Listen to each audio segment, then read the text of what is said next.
కాంగ్రెస్ గట్టిగా తొడేలు బయటికి వెళ్ళింది, తొడేలు గుండెలు అదరాలి, సరేనా? జై కాంగ్రెస్. ధన్యవాదాలు మిత్రులారా.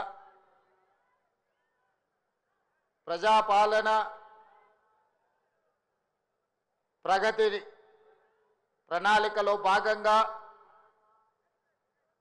మిత్రులు, సహచర మంత్రివర్గ సభ్యులు, మీ అభిమాన నాయకులు, ఈ ప్రాంతానికి మూడో తరం ప్రజాప్రతినిధిగా దేశంలోనే కీర్తిని గడించిన పివి నరసింహారావు గారు, ఆ తర్వాత కీర్తి శేషులు దుద్దిల్ల శ్రీపాదరావు గారు, వారి వారసత్వాన్ని పుణికిపుచ్చుకొని ఈ ప్రాంత ప్రజలకు మూడో తరం సేవలు అందిస్తున్న మీ అభిమాన నాయకుడు, నా మిత్రుడు, మంత్రివర్యులు దుద్దిల్ల శ్రీధర్ బాబు గారి అధ్యక్షతన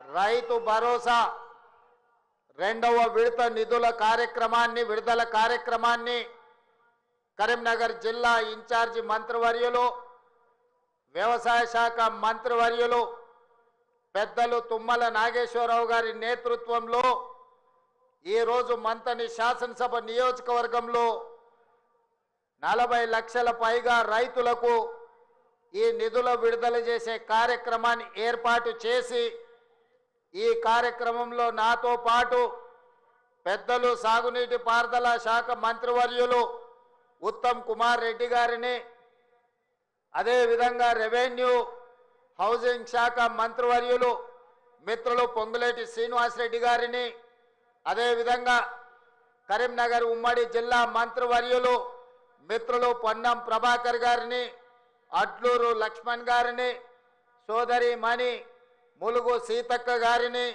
అదేవిధంగా మిత్రులు కార్మిక శాఖ మంత్రివర్యులు కాకా వెంకటస్వామి గారి వారసులు వివేక్ వెంకటస్వామి గారిని, అదేవిధంగా పార్లమెంట్ సభ్యులు రాజ్య సభ్యులైన వేం నరేందర్ రెడ్డి గారిని, మహబూబాబాద్ పార్లమెంట్ సభ్యులు మిత్రులు బలరాం నాయక్ గారిని, పెద్దపల్లి పార్లమెంట్ సభ్యులు యువ మిత్రులు గడ్డం వంశీకృష్ణ గారిని, అదేవిధంగా ఎమ్మెల్సీ కాంగ్రెస్ పార్టీ అధ్యక్షులు ఆనాడు అధికారంలో పార్టీని తీసుకొచ్చే సమయంలో కార్యనిర్వాహక అధ్యక్షుడిగా కార్యదీక్షతో పనులు నిర్వహించిన మిత్రులు మహేష్ కుమార్ గౌడ్ గారిని, అదేవిధంగా శాసనసభ విప్పులు ఆది శ్రీనివాస్ గారిని, విజయ్ రమణారావు గారిని, గండ్ర సత్యనారాయణరావు గారిని, రాజ్ ఠాకూర్ గారిని, డాక్టర్ సంజయ్ గారిని,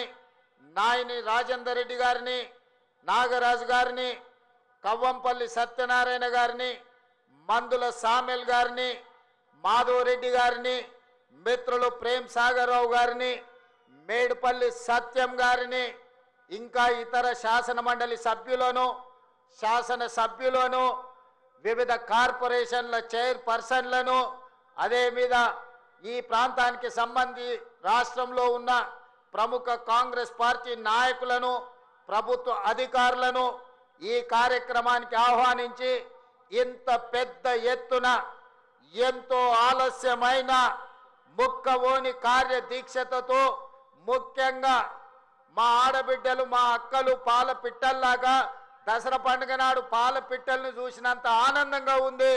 ఈరోజు మా అక్కలందరూ ఆశీర్వదించడానికి ఇంటి దగ్గర ఇంటైన ఆకలి అవుతుందన్నా, అన్నం వండేది ఆలస్యమైన మా తమ్ముడు మంచి మతలాబుతో వచ్చిండు, మేము ఆశీర్వదించాలి అని ఇంతసేపైనా కూర్చున్న మా అక్కలకు మనస్ఫూర్తిగా ధన్యవాదాలు తెలియజేస్తున్నా. మా యువ మిత్రులకు మనస్ఫూర్తిగా అభినందనలు తెలియజేస్తున్నా. మిత్రులారా, ఇవాళ మనం ఆలోచన చెయ్యాలి. ఈ దేశానికి వెన్నెముకనే రైతులు. ఆ రైతు వెన్నెముక, ఆ రైతు నిటారుగా నిలబడాలి. ఈ దేశానికి వెన్నెముక రైతు అయినప్పుడు ఆ రైతును ఆదుకొని నిటార నిలబెట్టే బాధ్యత కాంగ్రెస్ పార్టీ తీసుకుంది, మన ప్రజా ప్రభుత్వం తీసుకుంది. కాంగ్రెస్ పార్టీకి రైతు సంక్షేమం అనేది నినాదము కాదు, అది కాంగ్రెస్ పార్టీ విధానం. ఆనాడు రైతుల కోసం సాగునీటి ప్రాజెక్టులను బాక్రానంగల్ డ్యామ్ నుంచి మొదలు పెడితే నాగార్జున సాగర్, శ్రీశైలం, ఎస్ఆర్ఎస్పి వరకు పెద్ద పెద్ద నదుల మీద ప్రాజెక్టులను కట్టి రైతులకు సాగునీరు అందించిన చరిత్ర కాంగ్రెస్ పార్టీది. చరిత్ర పుటలలో ఒక్కసారి చూడాల్సిందిగా నేను కోరుకుంటున్నా. మిత్రులారా, ఆనాడు రైతులు పండించిన పంటకు గిట్టుబాటు ధర లేక దళారుల చేతుల్లో దోపిడీకి గురవుతుంటే రైతు పండించిన పంటకు కనీస మద్దతు ధర ఇవ్వాలి, ఆ రైతులను ఆదుకోవాలి, రైతుల ఆత్మ గౌరవం నిలబెట్టాలని ఈ దేశంలోనే మొదటిసారి రైతులకు గిట్టుబాటు ధర ఇచ్చే చట్టాన్ని తీసుకొచ్చింది ఈనాడు దేశంలో కాంగ్రెస్ పార్టీ. అదేవిధంగా మిత్రులారా, రైతులు పండించిన పంటను కొనడమే కాదు, పండించిన పంటకు 500 రూపాయల బోనస్ ఇచ్చి ఈరోజు దేశంలోనే అత్యధికంగా వరి ఉత్పత్తి చేస్తున్న రాష్ట్రంగా ఈ దేశంలోనే రానిచ్చింది ఏదైనా రాష్ట్రం ఉందంటే తెలంగాణ రాష్ట్రం ఉందని నేను చెప్పదలుచుకున్న. మిత్రులారా, ఆనాడు కరెంటు లేక, కరెంటు ఉన్న రైతుల మీద కేసులు కట్టి కరెంటు బిల్లుల కోసం పేలిపోతున్న ట్రాన్స్ఫార్మర్లు, కాలిపోతున్న మోటార్లు కష్టాలలో ఉంటే డాక్టర్ వైఎస్ రాజశేఖర రెడ్డి చేవెళ్ల నుంచి ఇచ్చాపురం వరకు పాదయాత్ర చేసి ఈ రైతాంగ కష్టాన్ని కన్నీళ్లను తూర్చడానికి దేశంలోనే మొదటిసారి ఉచిత కరెంట్ అనే గొప్ప పథకాన్ని తీసుకొస్తే ఈ రోజు భారతదేశంలో ఉన్న 100 కోట్ల రైతులకు వివిధ రాష్ట్రాలలో ఉచిత కరెంట్ వస్తుందంటే ఆనాడు చేవెళ్లలో కాంగ్రెస్ పార్టీ తీసుకున్న నిర్ణయం వల్ల ఈ రోజు 100 కోట్ల రైతులకు ఉచిత కరెంట్ అందుతుంది. ఆ పథకాన్ని తీసుకొచ్చింది కాంగ్రెస్ పార్టీ కాదా? ఒక్కసారి ఆలోచన చేయండి. మిత్రులారా, ఉచిత కరెంటే కావచ్చు, కనీస మద్దతు ధరే కావచ్చు, 500 రూపాయల బోనసే కాదు, అప్పుల్లో మునిగిపోయి ఆత్మహత్యలకు పాల్పడుతున్న రైతుల కోసం రైతు రుణమాఫీ చేయాలన్న ఆలోచనతోని ఆనాడు డాక్టర్ మన్మోహన్ సింగ్ గారు ఒక్క కలం పొడితో 72,000 కోట్ల రూపాయల రైతు రుణమాఫీ చేసి దేశం మొత్తం మీద రైతులను రుణ విముక్తులు చేసిన చరిత్ర ఆనాటిదైతే ఈనాటి ప్రజాపాలనలో ప్రతి రైతుకు 2 లక్షల రూపాయల వరకు రుణమాఫీ చేస్తామని ఆనాడు నేను సమ్మక్క సారలమ్మ సాక్షిగా ములుగు నియోజకవర్గం నుంచి పాదయాత్ర మొదలు పెడితే మా మిత్రుడు ఉప ముఖ్యమంత్రి వర్యులు బట్టి విక్రమార్క గారు బోధు శాసనసభ నియోజకవర్గం ఆదిలాబాదులో నుంచి ఖమ్మం వరకు పాదయాత్ర చేసినప్పుడు 2 లక్షల రూపాయల రుణమాఫీ చేస్తామని మాటిచ్చి నేను మా మిత్రుడు బట్టి విక్రమార్క గారు తెలంగాణ రైతాంగానికి మాట ఇస్తే సంవత్సరం తిరిగే లోపలనే 25,35,000 మంది రైతులకు 21,000 కోట్ల రూపాయల రైతు రుణమాఫీ చేసి రైతులను రుణ విముక్తులను చేసిన చరిత్ర ప్రజాపాలన కాంగ్రెస్ పార్టీది. ఈ రోజు దేశానికే మనం ఆదర్శంగా నిలబడ్డాం. మిత్రులారా, ఇవాళ ఆనాడు చెప్పిన మాటలు కాదు, చెప్పినవే అదే విధంగా ఈనాడు రైతు భరోసా పథకం 9 రోజుల్లో 9,000 కోట్ల రూపాయలు పోయినసారి రైతు ఖాతాలో వేసి తుమ్మల నాగేశ్వరరావు గారి అధ్యక్షతన రైతులకు రైతు భరోసా వేసినాం. ఈనాడు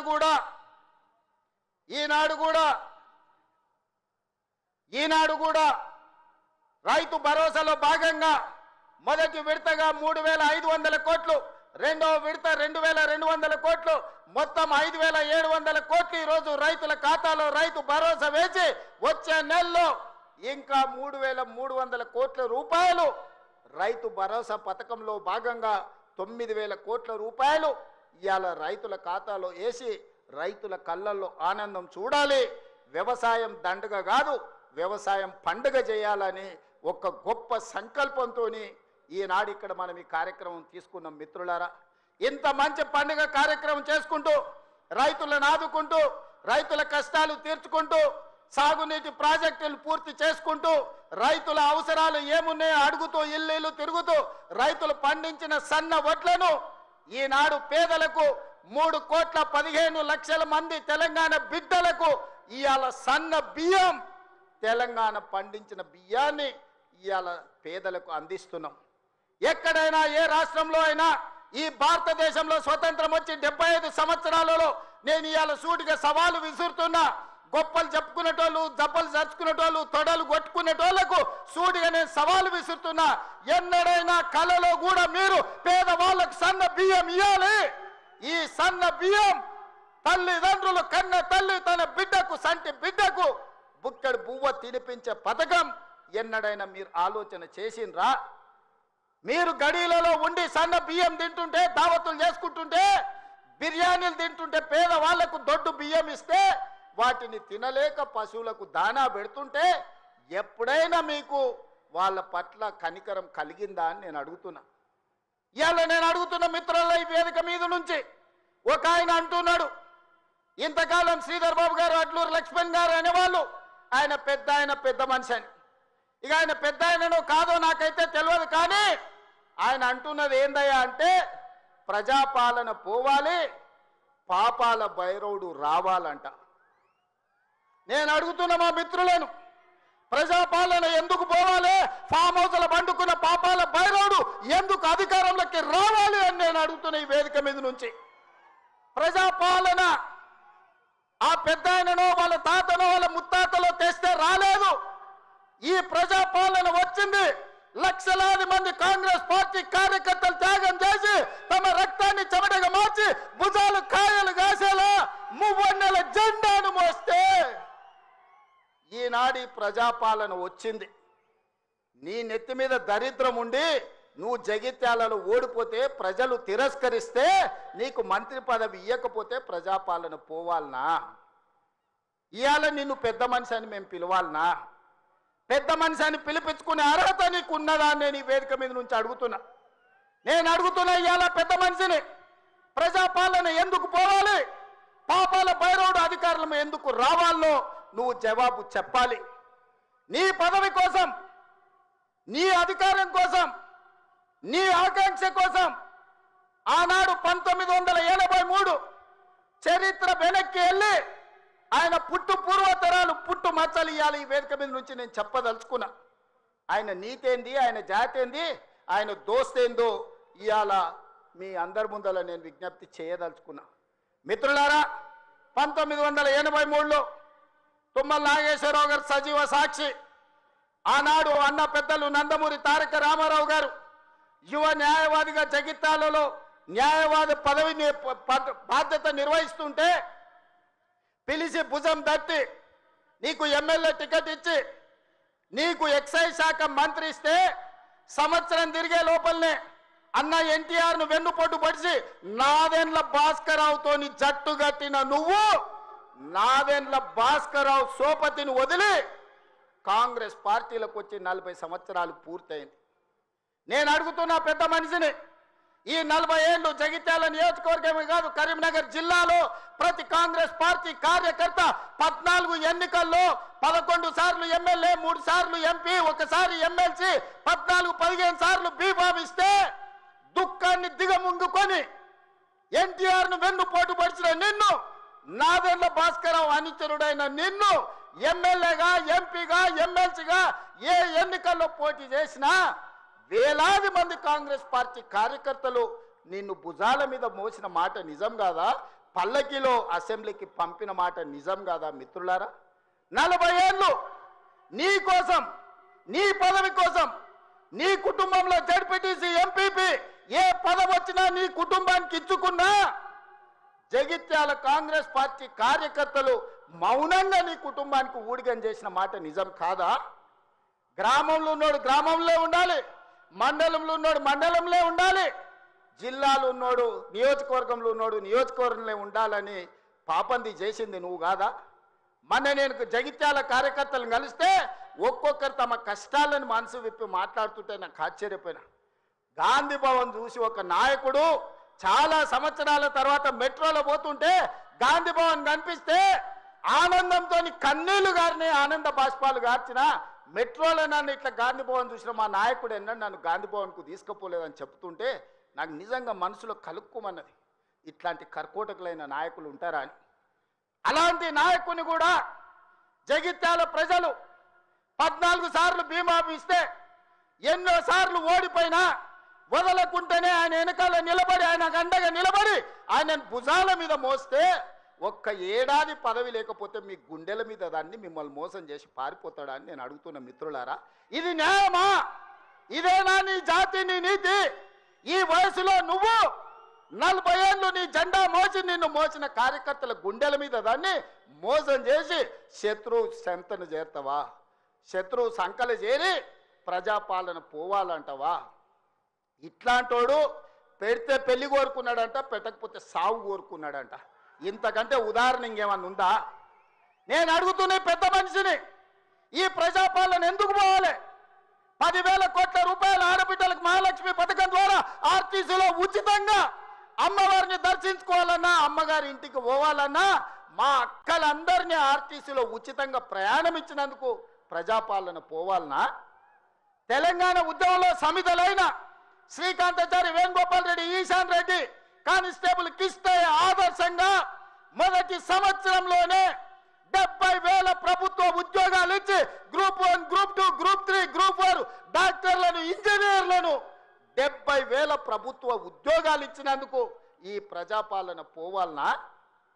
ఆనాడు ఒరేస్తే ఉరేసుకున్నట్టే అని మాట్లాడిన నువ్వు నీ ఫామ్ హౌస్లో 150 ఎకరాలలో ఒరేసుకొని 4,200 రూపాయల క్వింటాలు అమ్ముకొని నువ్వుంటే, రైతులు ఆత్మహత్యలు చేసుకుంటుంటే 8,000 కొనుగోలు కేంద్రాలను తెరిచి ఉత్తమ్ కుమార్ రెడ్డి గారు 2,58,00,000 మెట్రిక్ టన్నులు ప్రతి సంవత్సరం ఒడ్లు కొన్నందుకు ప్రజాపాలన పోవాలనా? సన్నబియ్యం, సన్న ఒడ్లు వండించి సంటి పిల్లలకు సన్నబియ్యం తినిపిస్తున్నందుకు ప్రజాపాలన పోవాలనా? 3,15,17,00,000 మంది ఈరోజు సన్నబియ్యం తింటున్నందుకు ప్రజాపాలన పోవాలనా? ఇవాళ పేదవాళ్ళు డబుల్ బెడ్రూమ్ ఇల్లు అంటివి, 70 ఇండ్లు వద్దంటివి, కొడుకు కోడలు ఉంటే ఏడ ఉంటారంటివి, అల్లుడు బిడ్డ పండుగ కొత్త ఏడవంటారంటివి, కుక్క పిల్ల గొర్రె పిల్ల ఉంటే ఏడ కట్టేయాలంటివి. నేను అడుగుతున్న ఈడు ఉన్న మా యువకులను, మీ ఊర్లో డబుల్ బెడ్రూమ్ ఇల్లు వచ్చిందా? ఆ దరిద్రుడు మీకు ఇల్లు ఇచ్చిండా? 10 ఏళ్ళు మీకు ఇల్లు ఇవ్వాలి. కానీ ఎర్రవల్లి ఫామ్ హౌస్లో 1000 ఎకరాలలో ఆయన గడి నిర్మించుకున్నాడు, జన్వాడలో కొడుకు ఫామ్ హౌస్ నిర్మించుకున్నాడు, మోయినాబాద్లో తాటి చెట్టు నిర్మించుకున్నది, శంకర్పల్లిలో ఆయన బిడ్డ నిర్మించుకున్నారు ఫామ్ హౌస్లు. ఉండడానికి గడిగా ప్రగతి భవన్ కట్టుకున్నాడు, వాస్తు సక్క లేదని సచివాలయాన్ని కట్టుకున్నాడు. మీ పేదలకు ఎవరికన్నా ఇల్లు ఇచ్చిండా? సంవత్సరానికి 2 లక్షల ఇల్లు ఇచ్చుంటే కూడా పేదలకు ఈ 10 ఏళ్లలో 20 లక్షల మంది పేదలు ఈరోజు ఇల్లు కట్టుకునేటోళ్ళు కదా. తండాలలో, గూడాలలో, మారుమూల పల్లెల్లో ఉన్న ఆదివాసీలు, లంబాడీలు, గిరిజనులు, లేకపోతే ఇతర పేదలు ఇల్లు కట్టుకునేటోళ్ళు ఉండేటోళ్ళు కదా. 20 లక్షల కోట్లు ఖర్చు పెట్టినావు కానీ 20,000 ఇండ్లు కూడా పేదలకు ఇయ్యలేకపోయినావు. ఈరోజు 4.5 లక్షల ఇండ్లు పేదవాళ్లకు ఇందిరమ్మ ఇండ్లు ఇచ్చిన మాట నిజం కాదా? ఈరోజు మీ గ్రామాలలో ఇందిరమ్మ ఇండ్లు కట్టుకుంటున్నది నిజం కాదా? మిత్రులారా, గుండె మీద చేసుకొని ఆలోచన చెయ్యండి. ఇలా పేదలకు 4.5 లక్షల ఇందిరమ్మ ఇండ్లు ఇచ్చినందుకు ప్రజాపాలన పోవాలనా? డబుల్ బెడ్రూమ్ ఇండ్లతో మోసం చేసిన పాపాల భైరవుడు రావాలనా? ఒక్కసారి ఆలోచన చేయండి మిత్రులారా. ఇండ్లే కాదు, ఇల్లాలి కళ్ళల్లో ఆనందం చూడాలని 200 యూనిట్లు ఉచిత కరెంటు ప్రతి ఇంటిలో వెలుగులు నింపినందుకు, పేదవాడి కళ్ళల్లో ఆనందం చూసినందుకు ప్రజాపాలన పోవాలనా? ఇవాళ అదే కాదు, మహాలక్ష్మి పథకం ద్వారా ఆడబిడ్డలకు బస్సు ప్రయాణం ఇచ్చినందుకు ఈరోజు ప్రజాపాలన పోవాలనా అని నేను అడుగుతున్న మిత్రులారా. మీరు ఒక్కసారి ఆలోచన చేయండి. ఇల్లు ఇస్తమే, ఇంట్లో కరెంట్ ఇస్తమే, 500 రూపాయలకు సిలిండర్ ఇస్తమే, సన్న బియ్యం ఇచ్చి కడుపు నిండా బువ్వ పెడితే, ఇందుకోసం ఈరోజు ప్రజాపాలన పోవాలనా? అంటే ఈ ప్రభుత్వాలు ధరల కూడిగం చేయాలి, గడిల ముందల బానిస బతకాలనా అని నేను అడుగుతున్నా. ఇవాళ ఈ ప్రభుత్వం 70,000 ఉద్యోగాలు ఇచ్చింది, 21,000 కోట్ల రైతు రుణమాఫీ చేసింది. ఈ ప్రభుత్వం 28 నెలలలో రైతులకు 1,50,000 కోట్ల రూపాయలు ఖర్చు చేసిన మాట నిజం కాదా? ఆనాడు మా అక్కలీడు ఉన్నారు, పాలపిట్టల లెక్క బతుకమ్మ చీరలు ఇచ్చితే ఏం చేసిండ్రక్క? పొలాల కాడ పిట్టలను బెదరగొట్టడానికి గట్టి రావునా? ఎన్నడన్నా ఈ తెలంగాణలో ఏ ఆడబిడ్డ అన్నా బతుకమ్మ చీరలు కట్టుకున్నారా? ఎన్నడన్నా పండుగ చేసుకున్నారా? నేను ఇవాళ మా అక్కల్ని అడుగుతున్నా, ఇందరమ్మ చీరలు మా సీతక్క మీకు పంచితే ఈరోజు వేలాది మంది పాలపిట్టలాక చీరలు కట్టుకొని మా తమ్ముడు వచ్చిండు, మాకు చీర పెట్టిండు, మాకు సారె పెట్టిండు, మా తమ్ముడిని ఆశీర్వదించాలని ఇవాళ వేలాది మంది మా అక్కల ఆత్మగౌరవంతో కట్టుకురు. ఈ పక్కలు ఉన్న మా సోదరులు, అమ్మో మా ఆవిడ కూడా మంచిగా అందంగా ఉందే ఏందో అనుకున్నా అని పాలపిట్ట చీరల భార్యను చూసి సంతోషపడుతురు. ఇవాళ 1 కోటి మంది ఆడబిడ్డలకు 1 కోటి చీరలు ఇచ్చినందుకు, ఇందిరమ్మ చీరలు ఇచ్చి వాళ్ళ కళ్ళల్లో ఆనందం చూసినందుకు ఇవాళ మేము దిగిపోవాలనా? 67 లక్షల స్వయం సహాయక సంఘాలకు మా సీతక్క 57,000 కోట్ల రూపాయల బ్యాంకు లింకేజ్ ఇచ్చినందుకు, ఆడబిడ్డల్ని శ్రీమంతులను చేసినందుకు మేము దిగిపోవాలనా? 1 కోటి ఆడబిడ్డల్ని కోటీశ్వరులను చేయాలనే లక్ష్యం పెట్టుకున్నందుకు ఈరోజు ప్రజాపాలన పోవాలనా? నేను అడగదలుచుకున్న ఇవాళ ప్రజాపాలన పోవాలి, పాపాల భైరవుడు రావాలి అనేటువంటి నేను ఈ వేదిక మీద నుంచి నిలదీయదలుచుకున్నా. నీకు సిగ్గు శరము ఏమైనా ఉన్నదా ఈ మాట మాట్లాడడానికని? నీకు పదవి రాకపోతే ప్రజాపాలన పోవాలనా? ఇవాళ రైతులను పొట్టన పెట్టుకొని ఈ పాపాల భైరవుడు చేసిన పాపాలు మీకు తెలియదా? ఈరోజు ఎన్ని పథకాలు ఏమేమి ఉన్నాయో నేను చెప్పితే రామాయణం అంతా రాసుకుంటే భారతం అంతా అయితే పథకాల గురించి మీకు అందరికీ తెలుసు. నిరుద్యోగ యువకుల గురించి కానీ, విద్యార్థుల గురించి కానీ, ఉద్యమకారుల గురించి కానీ, మహిళల గురించి కానీ, మైనారిటీల గురించి కానీ, రైతుల గురించి కానీ, ఈరోజు దళితులు, గిరిజనులు, ఆదివాసుల గురించి కానీ ప్రభుత్వం అమలు చేస్తున్న పథకాలు మీకు తెలియదా? అంతెందుకు ఈ ప్రాంతంలో ఉండే సమ్మక్క సారలమ్మ జాతరకు ఎన్నడన్నా సమ్మక్క సారలమ్మ దర్శించుకోవడానికి ఎన్నడన్నా కేసీఆర్ వచ్చినాడే? 2 ఏళ్లలో 100 కోట్లు పెట్టి సమ్మక్క సారలమ్మ మందిరాన్ని ప్రపంచానికి ఆదర్శంగా నిర్మించినందుకు మేము దిగిపోవాలనా? పేదల దైవాన్ని గౌరవించినందుకు మేము దిగిపోవాలనా? వేములవాడ రాజన్నకు నా లగ్గం ఈయనే అయింది, నా లగ్గం అయినందుకన్నా 100 కోట్లు ఇస్తా అన్నాడు. ఒక్క బుడ్డ రూపాయి కూడా ఇవ్వకపోతే మా ఆది శ్రీనివాస్ వస్తే 127 కోట్లు ఇచ్చి ఈరోజు వేములవాడ రాజన్న మందిరాన్ని నిర్మిస్తున్నాం. అందుకోసం ప్రజాపాలన పోవాలనా? బాసర సరస్వతి విజ్ఞాన జ్యోతి బాసర సరస్వతిని 100 కోట్ల రూపాయలతో బాగు చేస్తున్నందుకు ప్రజాపాలన దిగిపోవాలనా? ఇవాళ చిన్న కాళేశ్వరంలో కాళేశ్వరం ముక్తేశ్వర మందిరాన్ని ప్రారంభించుకుంటున్నందుకు ఈ ప్రభుత్వం దిగిపోవాలనా? సరస్వతి పుష్కరాలను నిర్వహించుకున్నందుకు పోవాలనా? భద్రాచలంలో రాములవారి గుడిని నిర్మించుకుంటున్నందుకు ఈరోజు ప్రజాపాలన దిగిపోవాలనా? బాసర నుంచి భద్రాచలం వరకు గోదావరి పుష్కరాలను గొప్పగా నిర్మించుకోవాలి, గొప్పగా జరుపుకోవాలి, దేశంలో ఉండే భక్తులందరూ రావాలని ఏర్పాట్లు చేసుకున్నందుకు ఈరోజు ప్రజాపాలన పోవాలనా? దేనికి పోవాలని నేను అడుగుతున్నా. ఏమొచ్చింది, ఏమయ్యింది? మేడిపల్లి సత్యం, కవంపల్లి సత్యనారాయణ, ఆది శ్రీనివాస్, రాజ్ ఠాకూర్, అదేవిధంగా విజయరమణారావు, అడ్లూరి లక్ష్మణ్, పొన్నం ప్రభాకర్, శ్రీధర్ అయితే ఎన్నోసార్లు గెలిచిండ్రు. వీళ్ళందరూ మొదటిసారి ఎమ్మెల్యేలు గెలిస్తే ఇంత పొడుగు అంత పొడుగు అంటివి, లావుమని అడగడు లడాయిపోతే వెనకాల 3 నూకుడు మనగాళ్ళు అంటివి. వాళ్ళతో పాటు నీకు టికెట్ ఇస్తమే, సొమ్ములు ఇస్తమే. నీ నెత్తి మీద దరిద్రం ఉండి నీ బుద్ధి సక్కాలేక జగిత్యాల ప్రజలు బండకేసి కొడితే అది మా తప్ప?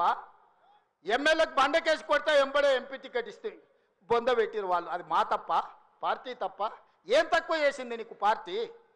ఒక్క ఏడాది నిన్ను నమ్ముకున్న కార్యకర్తల కోసం ఓపిక పట్టవా? అలాంటి నువ్వు దుర్మార్గుడు శత్రు సంకలు చేరి వాళ్ళ సంక నాక్కుంటూ ఇవాళ ప్రజాపాలన పోవాలి అని అంటవా నువ్వు? ఇదా నీ బుద్ధి, నీ నీతి?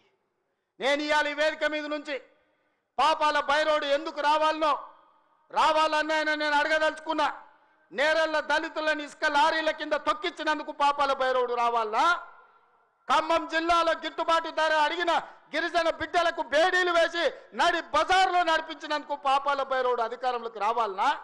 గ్రూప్ 1 పరీక్షలలో పరీక్షా పత్రాలను జిరాక్స్ సెంటర్లలో పల్లి బఠానీలలా కమ్మి లక్షలాది మంది నిరుద్యోగ యువకుల ఉసురు కొట్టుకున్నందుకు పాపాల భైరవుడు రావాలనా? పండించిన పంట కొనుగోలు చేయక ఉరేసుకున్నట్టే అన్న పాపాల భైరవుడు ఇవాళ రావాలనా? దేనికోసం పాపాల భైరవుడు రావాలని నేను అడుగుతున్నా. 1,00,000 కోట్లు, 1,00,000 అంటే 1,00,000. ఈరోజు కాళేశ్వరం మొత్తం చూసి వచ్చిన కడుపు మండుతుంది. నిజంగానే ఈ చట్టాలు ఇవి లేకపోతే ఆటవిక రాజ్యమే అయితే అడవిలో చెట్టుకు ఊరేసిన తప్పు లేదు. 1,00,000 కోట్ల రూపాయలు గోదావరిలో మంట కలిపినందుకు పేరు మారుస్తవి, ఊరు మారుస్తవి, అంచనాలు మార్చుతవి, 1,00,000 కోట్లు దిగమింగుతవి. కాళేశ్వరం అని కడితే 3 ఏళ్లలోనే కూలేశ్వరం అయిపోయింది. దీనికి చెట్టుకు ఉరేసిన పాపం లేని తప్పులు చేస్తే అయినా ప్రజాస్వామ్యాన్ని నమ్మే మేము ఈరోజు సిబిఐ విచారణకి ఇచ్చినాం తప్ప చెట్టు గట్టేసి కొట్టలేదు. అదే నిజాం సర్కార్ అయితే ఇట్లా తప్పు చేసిన వాళ్ళు ఊర్లో కోదండం వేసి లాగులో తొండలు ఇడిచి తిరిగింది కళ్ళగొట్టేటోళ్ళు ఇట్లాంటి తప్పులు చేసిన వాళ్ళు. కానీ కాంగ్రెస్ పార్టీ కార్యకర్తల ప్రభుత్వం మంచిది కాబట్టే ఈరోజు ఇవన్నీ చేయలేదు. ఇవి చేసినందుకు పాపాల భైరవుడు రావాలనా? దేనికోసం రావాలి? మళ్ళా కొడుకును ముఖ్యమంత్రిని చేయడానికి, అల్లుని మంత్రిని చేయడానికి, సారాలో సోడా పోసేటోని రాజ్యసభ చేయడానికి, బిడ్డకు ఎమ్మెల్సీ చేయడానికి పాపాల భైరవుడు రావాలనా? దేనికోసం రావాలయ్యా నేను అడుగుతున్నా. ఈ కరీంనగర్లో ప్రజాపాలన పోవాలంటుండు ఒక దళిత బిడ్డ అట్లూరు లక్ష్మణ్, లేచి నిలబడి లక్ష్మణ్, ఒక దళిత బిడ్డను ఎమ్మెల్యేని కాదు ఇవాళ మంత్రిగా చేసినందుకు పార్టీ ఓడిపోవాలన్న జగిత్యాలలో ఇవాళ పొన్నం ప్రభాకర్ ఒక బలైన వర్గాల బిడ్డను మంత్రిని చేసినందుకు ప్రజాపాలన పోవాలనా? ఒక ఆది శ్రీనివాసును విప్పు చేసినందుకు ప్రజాపాలన పోవాలనా? ఓ విజయ రమణారావును విప్పు చేసినందుకు ఈరోజు ప్రజాపాలన పోవాలనా? శ్రీధర్ బాబు గారి నేతృత్వంలో నడుస్తున్న ఈ ప్రభుత్వం ప్రజాపాలన పోవాలనా? మిత్రులారా మీరు చెప్పండి. కరీంనగర్ జిల్లాలో 3 మంత్రులు 2 విప్పులు ఇచ్చినందుకు ఈ ప్రజాపాలన దిగిపోవాలనా? నీ ఒక్కనికి పదవి ఇవ్వకపోతే ఒక దళిత బిడ్డ అడ్లూరి లక్ష్మణ్ మంత్రి చేస్తే నువ్వు చూసి ఓర్వలేను అని నువ్వు అసలు మనిషివేనా? గింత అసూయ గింత ద్వేషం ఎవరికైనా ఉంటుందా కడుపులా? ఇంతకాలం ముసుగు తొడుకొని బతికిండు, ఈ నాలుక ఆ ముసుగు తొలగిపోయింది. కడుపు నిండా విషమే, విషమున్నోడు ఇవాళ కడుపులో కత్తులు పెట్టుకొని కౌగిలించుకుంటారు. చూస్తున్నాం. ఆయన ప్రభుత్వం వస్తాడంటే ఈయనకు పదవి ఇస్తాడంట. నీకున్న ప్రతిపక్ష హోదా ఊడగొట్టకపోతే నా పేరు మార్చుకుంటా బిడ్డ కేసీఆర్. 2023లో నిన్ను ఓడగొట్టిన, 2024లో నీకు గుండు సున్నా ఇచ్చిన, సర్పంచ్ ఎలక్షన్లో పాతరేసిన, మున్సిపల్ ఎన్నికల్లో ఉప్పు పాతరేసిన, జూబ్లీ హిల్స్ కంటోన్మెంట్లో నీకు గోరి కట్టిన, వచ్చేసారి ఆ గోరి మీద మా కాంగ్రెస్ పార్టీ కార్యకర్తలు జెండా ఎగరేస్తారు. ఇదే నా సవాల్ కాంగ్రెస్ పార్టీ కార్యకర్తల తరఫున. చూసుకుందాం కేసీఆర్, నువ్వు నేను వచ్చే ఎన్నికల్లో నువ్వా నేనా? ప్రజాపాలన పాపాల భైరవుడా? మా కాంగ్రెస్ పార్టీ కార్యకర్తల లక్షలాది మంది 10 ఏళ్ళు కేసులు కట్టుకొని జైలుకు పోయి ప్రాణాలు వదిలి ఊపిరి బిగబట్టి జెండా మోసి అధికారంలోకి వస్తే పాపాల భైరవుడు రావాలి, ప్రజాపాలన పోవాలి అని మాట్లాడడానికి నీకు సిగ్గెట్లొచ్చిందని నేను అడుగుతున్నా మనిషిని. అందుకే మిత్రులారా ఇవాళ నుంచి నా మాటగా తీసుకోండి. ఎన్నికలు ఎన్నడొచ్చినా ఎప్పుడొచ్చినా ఒక్క మాట రాసి పెట్టుకోండి. చరిత్రల కేసీఆర్ గారు జగిత్యాలలో నిన్ను పాతరేసి 100 మీటర్ల లోతు గోతి తీసి పాతి పెట్టే కార్యక్రమం మా కాంగ్రెస్ పార్టీ జగిత్యాల కార్యకర్తలు తీసుకుంటారు. ఈ తెలంగాణ రాష్ట్రంలో ఈ ప్రాంతంలో ఒక చరిత్ర ఉన్నది. 94 నుంచి 2004 వరకు 2 సార్లు తెలుగుదేశం అధికారంలో ఉన్నది. 2004 నుంచి 2014 వరకు 2 సార్లు వైఎస్ఆర్ నాయకత్వంలో అధికారంలో ఉన్నది. 2014 నుంచి 2024 వరకు 2 సార్లు కేసీఆర్ నాయకత్వంలో ప్రభుత్వం ఉన్నది. 2024 నుంచి 2034 వరకు నేను మా మిత్రుడు మహేష్ గౌడ్ గారి నాయకత్వంలో ప్రజాపాలన ఉంటుంది. ఆనాడు వైఎస్ఆర్ డిఎస్ ఏ విధంగా అయితే 2 సార్లు పార్టీని అధికారంలోకి తెచ్చిండ్రో మళ్ళీ ఈరోజు చెప్తున్నా, అదే వైఎస్ఆర్ డిఎస్ నాయకత్వంలో ఎట్లయితే అధికారంలోకి వచ్చినామో ఈనాడు నేను మా మిత్రుడు మహేష్ గౌడ్ 2సార్లు అధికారంలోకి తీసుకొస్తాము, ప్రజాపాలనను ప్రజలకు అందిస్తామని చెప్పి నేను ఈ వేదిక మీద నుంచి చెప్పదలుచుకున్నా. చరిత్ర పునరావృతం చేసే బాధ్యత మాది, చరిత్ర నిర్మించే బాధ్యత నాది, చరిత్రలో సువర్ణ అక్షరాలతో లిఖించే విధంగా ప్రజాపాలన అందించే బాధ్యత మాది. ప్రభుత్వ ఉద్యోగాలు ప్రైవేటు ఉద్యోగాలే కాదు, హైదరాబాదు నగరాన్ని మహానగరంగా నిర్మించుకునే బాధ్యత మాది. కూలిపోయిన కూలేశ్వరాన్ని చక్కగా చేసుకొని మళ్ళీ నీళ్ళు అందించుకునే బాధ్యత మనది. పాలమూరు రంగారెడ్డి ఎత్తిపోతలు కావచ్చు, జూరాలు కావచ్చు, భీమా కావచ్చు, నెట్టంపాడు కావచ్చు, కోయిల్సాగర్ కావచ్చు, శ్రీరామ్ సాగర్ కావచ్చు, దేవాదులు కావచ్చు, సీతారామ ప్రాజెక్టు కావచ్చు, కాళేశ్వరం ప్రాజెక్టు కావచ్చు, మా మిత్రుడు చెప్పిన చిన్న కాళేశ్వరాన్ని పూర్తి చేపించే బాధ్యత నాది. మిత్రులారా, మీకు అండగా నిలబడి మీరు అండగా ఉండండి, నాతో పాటు నడవండి. ఎవడు వచ్చినా తొక్కుకుంటబోయే బాధ్యత మనం తీసుకుందాం. ఈ దేశంలోనే నేను చెప్పదలుచుకున్నా, ఈ దేశంలోనే అత్యధిక మెజార్టీతోని రాష్ట్ర ప్రభుత్వాన్ని ఏర్పాటు చేయడమే కాదు, వచ్చేసారి తెలంగాణలో 15 పార్లమెంటులను గెలిపించి రాహుల్ గాంధీని ప్రధానమంత్రిని చేసే బాధ్యత నాది, మీది. ఈరోజు ప్రతిన బూనుదాం, రాహుల్ గాంధీని ప్రధానమంత్రిని చేద్దాం. మీరందరూ సిద్ధమేనా? సిద్ధమేనా? సిద్ధమేనా? సిద్ధమేనా? అక్కడున్న వేలాది మంది సోదరులు సిద్ధమేనా? సిద్ధమేనా? సిద్ధమన్నోళ్ళందరూ చేయి పైకెత్తి పిడికిలు బిగించండి. వేదిక మీద ఉన్న సోదరులు కూడా, నాయకులందరూ నిలబడి చేతులు ఎత్తండి. మీరందరూ నిలబడి చేతులు ఎత్తండి.